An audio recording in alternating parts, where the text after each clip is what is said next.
শোনো, সেদিন ইলিশটা কিন্তু খুব দারুণ রান্না করেছিলে। ফাঁকিবাজি না করে চুপচাপ রান্না করো। কোনো সম্পর্কই একদিনে হয় না, আবার হয়ে যাওয়া সম্পর্ক ধরে রাখতে হয় প্রতিদিন।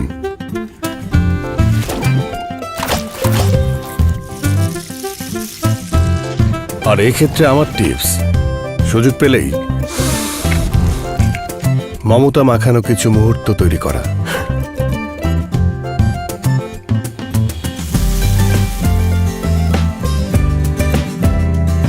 বিশুদ্ধতার বিশ্বাস ছড়িয়ে দেয়া। কাজটা সহজ না, প্রবলেম হবে, মন পুড়বে।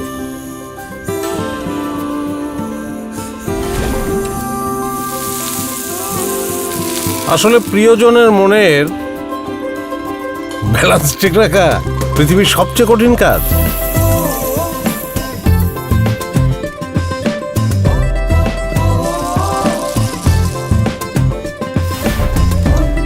একটু এদিক সেদিক হলেই সর্বনাশ।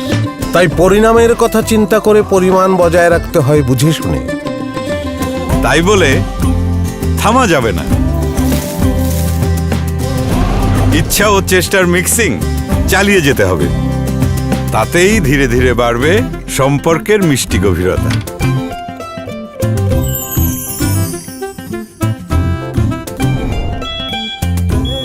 তারপর আর কি, গভীরতায় ডুব দিয়ে টুপ করে তুলে আনো আপনজনের মুখের হাসি।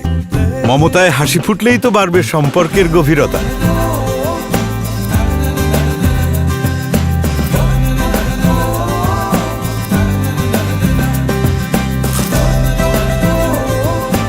ব্যাস, আয়োজন সার্থক।